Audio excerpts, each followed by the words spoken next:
rebellion is a very unattractive trait. Yeah. And I do think that in time it does physically make people, I know this sounds kind of superficial, but it does make people less attractive when they consistently live that rebellious lifestyle.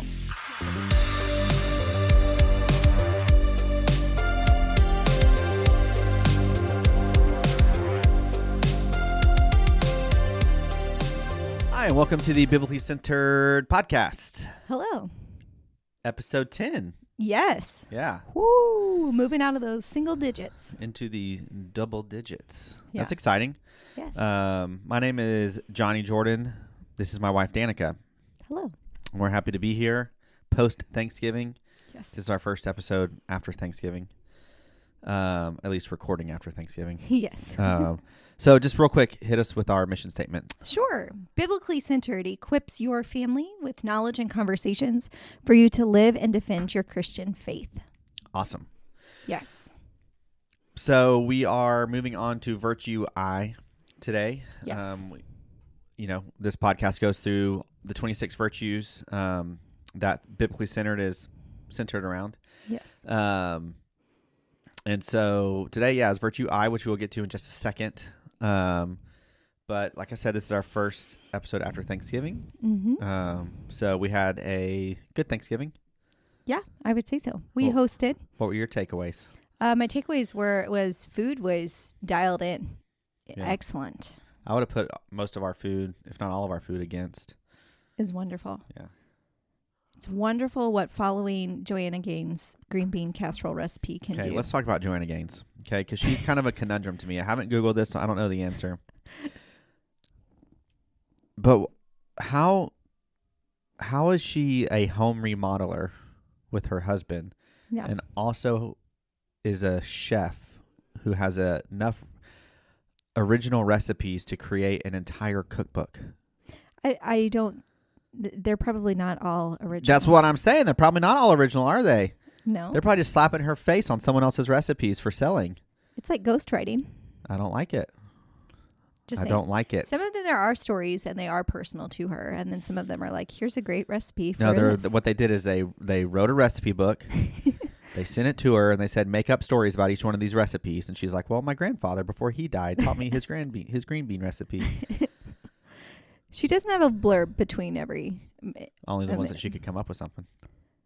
Right, but anyway. You know what I mean? It's like it's just so random to me. It's like, here's this random couple who has a good personality for TV, and her husband does remodeling stuff, so we're going to have them do a very successful remodeling TV show. And then I feel like you might be losing some of our listeners here with this. it's just, It's ghostwriting on a lot of those. It happens. It's okay. It just doesn't seem very honest. It's fine. If someone wants to So we did Joanna Gaines' green bean casserole recipe, which is great. If someone doesn't care about selling their recipe to someone to sell to make a profit, that's fine. Some grandmother at home with that green bean recipe is living a great life right now. She's the one who lived and died by that recipe, is that grandmother. And she's going to go to her grave nameless. Anyways. So yes, we did Joanna Gaines' green bean recipe. We had some great cornbread dressing. We had some great sweet potato casserole. That dressing, I've never had dressing like that before. Most of the time, I guess we do stuffing, which a lot of times is from a bag, and you throw with some sauteed onions and celery and chicken stock and call it good. But yeah, this year you made homemade cornbread, and then it had chicken and all sorts of stuff. Chicken and chicken stock, of course, the onions and celery. Yep. There is a stuffing mix in there as well. There's some cream of chicken soup on top that you bake it in. Yeah. So Kent Rollins, he's a YouTube chef, great guy, older guy. Do you think all of Christian. his recipes are his recipes? Yes. That recipe in particular was his mother's, and he gives her credit. I'm just saying, Joanna Gaines does credit some of those, but not all Maybe of I them. need to read her book. I think you do. But I just Never seen this woman cook a day in her life. And then And here you you go. know She has what? a best-selling I think cookbook. putting her name on recipes to me is a lot better than ghostwriters who write a whole book and then some celebrity gets to step in and take the credit for it. It's the same thing. I don't care. To me, it's different. Recipes are different. Because you're thinking that person is smart enough to write a whole People book. who are buying Joanna Gaines' book think that No, all they these recipes. don't. Yes, they do. They think all of those are hers. She doesn't even say that. I'm just saying. She doesn't say that. Okay, but your guy. Anyways, Kent Rollins, look him up. He's a YouTube cook guy. I would say chef. I don't know if you'd call him a chef. He's just country cooking. Everything he does is outdoors, and he's an older gentleman. He's a Christian guy. He prays a lot before he'll eat the food that he prepares. Yep. He's got these 2 little dogs that come in the shot every now and again, and he feeds them scraps of whatever he's making. It's just fun. Anyways, his cornbread dressing recipe is what I used, and it was really, really good. Anyways, and then the dog show, of course, we've talked about. Of course. Which was an interesting one this year. Last year was amazing, so I knew this year was not going to top last year. Last year, the Frenchie won, which I always root for. Mm-hmm. And this year, which one won? I don't know. It was random. It was a Sealyham Terrier. I don't know if I'm saying that right. I don't know. Sealyham Terrier, which... Oh, it was that one that looked like its hair was like super like... Yeah, looks like this. Oh, See okay. him? Oh, okay. Do you see him? I see him. Yeah. Yeah, just not my choice. But Yeah, I mean, we don't know. I have zero clue what these people look for when they look at these dogs. I just like the cute they're ones. looking for the best, most accurate version of that type of dog, which I don't know how you're supposed to have knowledge of all of those. I'm sure all the dogs that made it to this level of their I'm breed sure are they probably all do, all yes. pretty good. So, just finding the one that you decide is the winner is just random. But yeah, this year was a Sealyham Terrier, which online it says it's a friendly, tail-wagging 3-year-old male named Stash. He charmed his way to winning the 22nd annual National Dog Show presented by Purina. So he was just a charmer. That's why he won. Great Dane should have won. That thing was giant. Yeah, the Great Dane was awesome. I like the Dalmatian. Yeah, I like the Dalmatian was Golden cute. Retriever. I feel like the Beagles, they just skipped over the entire show. I don't even think we got to see them. No, we didn't.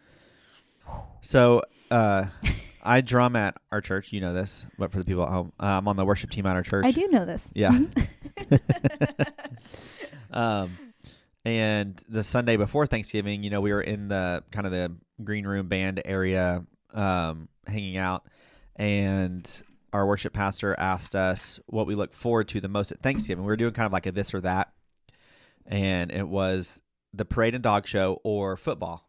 And I was the only person in the whole room that selected parade and dog show. I'm very proud of you. Yeah, everyone else stared at me like I was crazy for saying Did we that. even put football on? I think we watched, or we had it on at some point, but I think no, Dallas played that day. Yeah, so we maybe watched some of it later, but we do dinner, not lunch. So our main cooking was during that. Yeah. I like to just be able to sit and watch all the things I want to watch. Yep. So,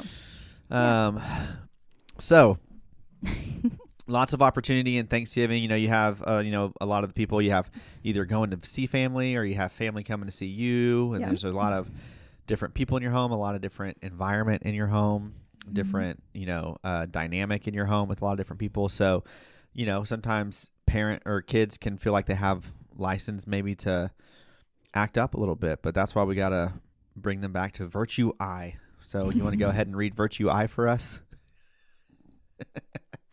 wow, we cut straight to that. Yes. Okay, so this is the last virtue in our How We Make Choices category, which have included virtues E through I. So virtue I says we intently listen to our parents and honor their God-given authority. Yeah, which... All right, and I will also continue and read our virtue definition. If there is a virtue that you got to repeat to your kids, maybe on a daily basis, it might be this one. Yes. Virtue definitions, because we love definitions. So the first one is honor, which is revere, respect, and to treat with submission. And then obedience, which kind of pairs with that, would be compliance with the command, the performance of what is required by the authority, and abstaining from what is prohibited. So this one kind of covers both of those. Sure does. Yeah. Exodus 20:12 says, "Honor your father and your mother, that your days may be long in the land that the Lord your God is giving you." And that's Exodus 20:12. Correct. It is the only commandment out of the 10 commandments to contain a promise, which is kind of cool to think about. So yeah, it's our duty as parents to train our children, and then it's their duty as children to honor their parents. Yeah. So Proverbs 1:8-9, "Hear, my son, your father's instruction, and forsake not your mother's teaching, for they are a graceful garland for your heart and pendants for your neck." And I think we kind of talked about this in last episode about like selfishness, and obviously we're all inclined to self-centeredness from an early age. And I feel like sometimes it feels like maybe as children, we don't realize how much we should value our parents until it's maybe too late or until we're too old. Yeah. I mean, I wish I knew the quote, but it's something along the lines of like, I didn't realize how much wisdom my father had until I forget the quote. I'd have to look it up, but it's along the lines of, it's not the fact that your father and mother suddenly are now wise, but it's just now that you're older, you understand the wisdom that they had when you were a child that you just didn't have the framework to understand. Yeah. But I like that Proverbs 1:8-9, because like at least the way I take it, it's like, to listen to your father and your mother, and that they are a graceful garland for your head and a pendant for your neck. And so when I think about that, and I'm sure there's probably a richer context to, that, but for me, it just kind of speaks to the fact of like, truly like people who honor those who have gone before them and live a life, and not saying, we don't want kids to get caught in the trap of just trying to do everything their parents want them. Like your dad wants you to be a baseball player, so you're just going to grind it out because you want to, make your dad proud. That's not what we're talking about. But in terms of just honoring your father and mother in the way you live your life, and like it is an attractive thing. Right. And I think we've seen in our world that rebellion and going against your parents, it's a very unattractive thing. Yeah. And I know that, especially when you're a teenager, and like I've said about me, as a teenager, I never had like any crazy bouts of rebelling or anything. There still is that temptation, especially in those years of trying to find yourself, which I feel like is what the teenage years are. Like you hit puberty and you're experiencing all these things for the first time, and you're trying to, and then you're also trying to really, really framework out your worldview and your life, and you're starting to think more so about your life outside of your parents' home, and so you're kind of there's a lot of transition happening there, and so the temptation is just to kind of like go, haywire and try to hit all the. Anyways, I know we've talked about that before, but rebellion oftentimes, literally, and I don't need to give specific examples, but literally, rebellion is a very unattractive trait. Yeah. And I do think that in time it does physically make people, I know this sounds kind of superficial, but it does make people less attractive when they consistently live that rebellious lifestyle. Yeah. But there is something honoring, there is something attractive about meeting people who are solid in knowing who they are, and yet also solid in honoring and respecting their mother and father. Well, and speaking back to when you and I first met, we were in high school. I met Johnny when I was 16. And one of the things that I liked was, you were a year and a half older. So yeah, and it was super cool. So all black. Cool. I had wristbands on. My ears were pierced. Yeah. Super cool. So cool. Yeah. But one of the things that I did like was that you did respect your parents. And I asked you about your parents, and you were like, "Oh yeah, my parents are so cool." And you talked about them. And I was like, this is the first kind of boy or guy that like I've started talking to that thinks it's okay to talk about your parents. Like other people are like, "Oh, why are we going to talk about my parents?" But you respected them enough to and loved them. I mean, not that other people didn't, but you had come to that point of already knowing those things. And again, so that was a good difference between you and other people. Well, and it's not to say that I never had conflict in the home with my parents. I mean, there's definitely differences in opinion. Yeah. And my mom and dad have different personalities as well. And so, there's definitely conflict, but and I think this verse truly about honoring your mother and father is just kind of always stuck with me. And so even through the hard times or the thick and the thin, like I just always felt like I've maintained a respect and a healthy relationship with my parents. So, well, I think what you said earlier too, it's not about being like authoritative or dictatorship. That's not ultimately what parenting is, even though sometimes it feels like it has to be. Yeah. But the point of these biblical virtues is that our family is following them together. And so if the parents are following these virtues, then you're leading and your guiding with your God-given authority is going to be much different than just we're parents and we're in authority. Right. You're going to be guiding and leading with these virtues, which make you more like Christ, which makes it easier and I think better for your children to listen. Yeah. Because you're not speaking from just you and your self-centeredness as a parent. You're speaking from representing Christ. And that's what we want to do. So, Proverbs 22:6 says, train up a child in the way he should go. Even when he is old, he will not depart from it. And I know we've talked about Proverbs before. They're not promises per se, but they're more, if you do this, this is more likely to happen. Right. So obviously, if you train your child up in the way they should go, then they are more likely not to depart. And so a lot about the virtues that we have written, it's not just we didn't just write 26 sentences and stuck Bible verses with them. They've been elaborated. We have apologetic statements and Socratic questions to go with them to really foster these in your children. So you're not just learning, I intently listen to my parents and honor their God-given authority. They're learning, what does honor mean? What does God-given authority mean? And how they're learning to grasp bigger concepts than just, this is what we believe. Yeah. Which in turn is training them. Training them isn't a one and done. Training them is a consistent over time, layer by layer thing. Yeah. And I know we haven't officially given biblically centered a verse, of like the verse, but I feel like Proverbs 22:6 is kind of like the verse for me. Like this was the one that kind of started getting the wheels turning of like, what does it mean to train up a child? Yeah. And obviously, we've had the conversation on this podcast and together and in our curriculum and stuff about just the fact that taking your kid to church on Sunday is not training them. Right.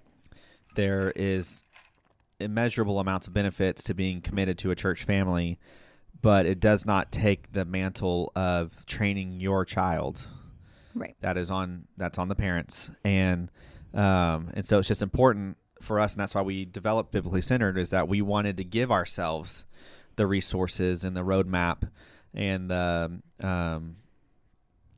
navigation system to really consistently be training our kids up in the ways of Christ, but specifically on specific things, and really instilling in them the why behind these things that we believe as a family. So, well, our pastor last Sunday talked about, if you could lay out maybe a map or something and print out all of your calendar and where you're spending your money and all of those things, like, would that actually point to training your child to Christ, or would that point to training them to baseball or training them to this, or, what is your time and money centered around? Because that is ultimately the priorities that your family and your children will recognize. So what we are trying to do is say we are biblically centering our family, and that's what the majority of our calendar and our budget and our time is spent around. Yeah. And again, I don't want it to feel like we're beating a dead horse, but I don't know who's listening to this and if this is their first episode, but just to continue to reiterate the importance that you have to make these things priority in your Yeah. family, and you have to make your relationship in your church a priority in your family. You know, it's just it's common these days with especially how much opportunity there is for children and how much pressure there is on parents to feel like they need to make sure their kids quote unquote succeed in something, to get them involved in all of the activities, overbook their schedules, and then people will kind of treat Sunday as like an off day. And so it's like, yeah, we might go to church, and it's flipped from what it should be, because there is benefit to having your kids involved in extracurricular. Obviously, that's a great thing, and the interests that they have, like, you know, whatever it is, music, sports, theater, underwater basket weaving, whatever kids are into these days, like, you know, foster those interests in them, because those are, you know, for all we know, those are most likely gifts from God that they're wanting to develop. But your faith and the church you're a part of and your community of faith should be the hub that your life is revolving around, not the outskirt that you might be able to fit into your schedule if there's not a tournament that weekend, or if we don't, you know, have this activity. Well, this if you weekend. think about, I mean, activities are great and they do a lot of benefits. We're not saying don't do those things, but what will you have for the rest of your life? You will have your faith for the rest of your life. Yeah. So that is what should be the big pillar that we're building in our lives and in our children. Whereas, like, if your child was so wrapped up in basketball and then, God forbid, something happens, they break a leg or an arm, and now that priority in their world is taken away. Yeah. You just think about, what is that going to do to them? What is that going to do to your family? Because now you're like, we've lost the thing that we're all centered around all week. Like, that's what we always do. Whereas if it's in the context of God as our pillar, then it's like, you know what? This happened and it's going to be a challenge, but with God, we can get through it. And maybe this is an opportunity for something else. Like, you're able to reposition, I think, easier when things do happen, because your life is centered around something more important than those activities. Yeah. Again, activities are great. Love activities. Get your kid getting their energy out in activities and making friends and teamwork and all those things, which they do. I mean, they play into, because one of our virtues is we practice using our gifts diligently. So we want to foster those things, but under the context of the bigger pillar of honoring Christ. So, can I say one more thing real quick? Yes. Sorry. I saw from a pastor that we know from Tulsa. He was the pastor of the church we were part of when we were there. But anyways, they had posted a reel, I think, on their Instagram of a little snippet of a sermon. But it was good because he was talking about, you know, like, statistically, there's not really a difference in the world and the church in terms of divorce rates. But, like, there is like what we talk about, like committing to your church and being actively involved in your church and community. That is church.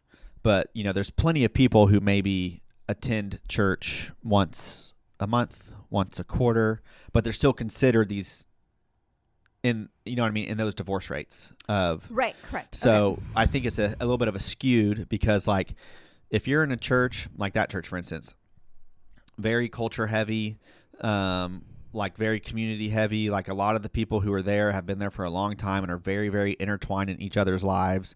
They put a very high premium on, like, being, like, not missing church. Right. You know, like, do not let Sunday, other things on your Wednesday, calendar anything become else. a priority over church. Like, be involved with the families in the church, like, really commit to this. And it's like when you're in that kind of environment, the divorce rates plummet. Essentially disappear, yeah. Not to say it can't happen or it won't happen to someone, but when you're talking about statistics, like, when you're really, really committed in that, like that type of community, that type of insulation, that type of environment really can foster health and accountability in your marriage that might not be there otherwise. Yes. So if you're kind of just one of these families that you want to too. honor God, but you're kind of just here hit and miss, not really committed, your kids aren't really involved much in church, and you're kind of in church, but you're kind of not, like, you're just not giving yourself the right framework to have the appropriate relationships and accountability in your marriage to maintain a healthy marriage. Not to say that this is not a marriage podcast. I know it's more geared towards parenting and spiritual development, but Well, you you have to can have look a at strong that. marriage to have strong kids. Yes. Well, I'll take that back. You don't have to, because there's plenty of different situations, but in the ideal setting, if you're a husband and wife who are married raising children, like, you need to have the priority of your marriage being like the focus, because if your marriage is healthy, then you'll be able to be in a healthy state to be in the same page to raise your kids. Yes. Well, I think, and kind of to speak to that statistic and stuff, because I have heard that, because, anyone can mark off the box of, like, I'm in the USA, Christian. we're Christian, but when you look at anything like that, like in church and not, I'm sure you could split it 50-50 for whether or not your child follows or not, or does this, or, but obviously what they're saying is, if you mark the box, I go to church every time the doors are open, then those numbers dramatically change. Yeah. And so those are going to change for your child as well. If they're in church all the time, then obviously their priorities, they're not going to view things as maybe hypocritically, as if you just kind of go whenever. And this is kind of who we are. But if it's your whole life, then you'll be living it and they'll be seeing it. Right. Yeah. Proverbs 6:20 through 22. Sorry. My son, keep your father's commandment and forsake not your mother's teaching. Bind them on your heart always. Tie them around your neck. When you walk, they will lead you. When you lie down, they will watch over you. And when you awake, they will talk with you. That kind of reiterates again in that Proverbs 1:8-9 of just both your parents to keep what they've told you. And so, anyways, I mean, there's safety in that. There's safety in being raised in a family that is committed, that is teaching you the way to go. Obviously, that does insulate you and helps your faith in a way that would otherwise be compromised. Mm-hmm. So, it says when you walk, when you lie down, they will watch over you. So just, our children are always listening and they're always seeing. I think, what is it? It's more caught than taught. Correct. And so we want to be giving them things to catch. Yeah. And so living our life according to Christ and biblical virtue is obviously a way for them to see that and to see how to walk through life with those things. And I know it's hard. And again, I keep trying to put myself back as best as I can, remembering how I viewed these topics as a kid and as a teenager. But just the importance of honoring your father and mother. It's not like, it's something that can bring joy to your life, fulfillment to your life. Jesus had great joy obeying his father, even in opposition. Yeah.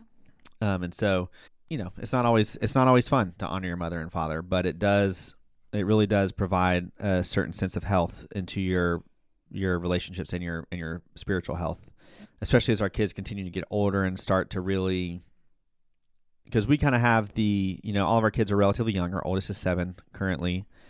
And so they're still our oldest is kind of starting to get more into a phase of asking some better questions and thinking a little bit more thoroughly and long-term about some of the things we believe and stuff. But it's just important for you as parents just to be prepared to have those conversations with your kids, because they're going to have a lot of questions about a lot of stuff in the faith. And so, and I guess I can plug our virtue curriculum, because, we really believe that our virtue curriculum is a great resource to give parents the correct tools to really be able to navigate those conversations. Mm-hmm. Well, it's not to say that you have to know the right answer all the time, because I don't know all the right answers all the time, but how you... Are you sure about that? Thank you. But it's how you respond in those moments of, they're asking because it's important to them. And so you want it to be important to you. And so your response maybe doesn't have to be like, I don't know, but your response could be, hey, you know what? That is a great question. Let's go find that out. Yeah. which there are a ton of great resources. I know, like I have an old Bible dictionary that I got from an estate sale, a lot of old just Bible storybooks and things where, anyways, it's a lot of great information. If they ask, who is this, or what was this, or what does this mean? Just make sure you have some of those resources. And if you don't have them now, that's fine. But when they ask that question, don't shut it down, but say, I would love to talk to you about this. Let me figure out what I need to get. Natasha Crane has a lot of great books covering, she's got 40 questions to go with your kids about God, 40 questions about Jesus. She's got a lot of really great ones with just kind of a lot of those random questions that kids will ask that you're like, and you don't want to say the wrong thing or get tripped up, that are very concise just for you to kind of, let's talk about it. Right.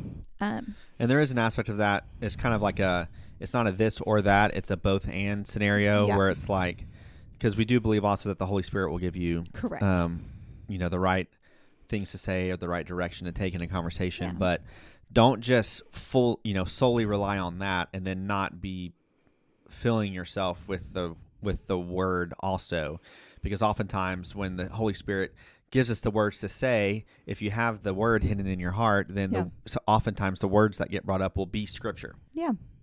And the scripture is truth. Yeah. And it's not subject to your own whims. But so it's a both and scenario. It's not like, well, should I only rely on text and only rely on books and people who've gone before me, or should I just, see what the Holy Spirit wants me to say? It's do both, prepare for both. Yes. So to just kind of end on something to think about is, how do you view your parenting? Do you view it as ownership or being an ambassador? And so this, I believe I read about this in the Paul David Tripp's parenting book. So he defines ownership as what we want for our children and from our children. As in, our children don't actually belong to us. They're God's possessions for his purpose.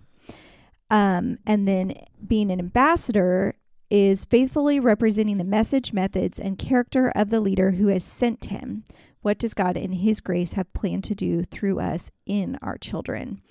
So, they're both, I think, aspects that we need to have, but ultimately, as parents, we are ambassadors showing them who God is. And I think we kind of talked about that in the last podcast about creating God-reliant, God-sufficient children, not self-reliant, self-sufficient. Right. So it's kind of that whole idea is we don't want to treat this as like, I own you, you are mine. Mm-hmm. They are our children, but God has graciously given them to us. So how are we as ambassadors leading them towards the one who is actually over their life? Right. And us being ambassadors too, like we're ambassadors of Christ. So we are coming to our children representing Christ. And we've made this point about, like, especially when your kids are young, like you are the Jesus that they see. Yeah. So it's important that you are an ambassador of that and representing Christ well.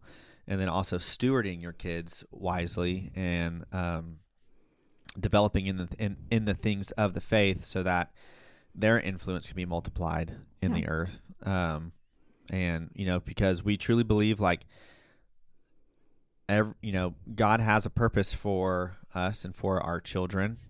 The best thing we can do as parents is to try to help our kids find that purpose. The best way to do that is just to really be intentional and thoughtful in our approach with our kids when it comes to their faith and their spiritual development. And I know it's frustrating at times, but just trust the process, trust that you're putting in the work, honoring God in your approach with your children. And just like it says in Proverbs that, like, you're training them up in the way they should go. And even when you feel discouraged, if things aren't going how you think they should, or maybe there's a specific challenge in front of you that you're facing, like, just stay in it, stay committed. And we believe that your kids will see that, and they'll honor you, and they'll come back. Yeah, I think so. Another aspect in just thinking through that, being an ambassador means you're on the behalf of someone else, which means in my mind, it's easier to admit mistakes because you're just sort of this vehicle that is going back and forth. Whereas if you are the owner, if you own something or you're over a business or something, and if you make a mistake, that's almost a lot of times harder to admit, because then it's like, oh, that's speaking to my character. So maybe in your viewing that, you'll be able to take weight off of yourself and then be able to point like, I made this mistake, but this is not representative of God. And that will be easier to sort of show your children than you are the be all, and then you let them down, kind of a thing. Yeah, that's true. Anyways, random last thought. It was a good last thought. Thank you. Let's see. Visit biblicallycenter.com. Yes, it's kind of been updated, I think, since Thanksgiving. Yeah, so we have a lot of great stuff on there. Our merch store is now up and on there as a tab. Go check out, buy some fun, biblically centered merch. Yeah. And then we also have a few new resources on our resources tab to kind of prepare some free ones to prepare for our curriculum, which is really close. Yeah. So. Oh yeah, and now we're leading into the Christmas season, so it'll be a lot of fun. We're gonna have a Christmas episode coming up. Yes. Which will be fun. Yeah. Yeah. So be ready for that. Woohoo! Thank you guys for listening, and we'll see y'all next time. Bye.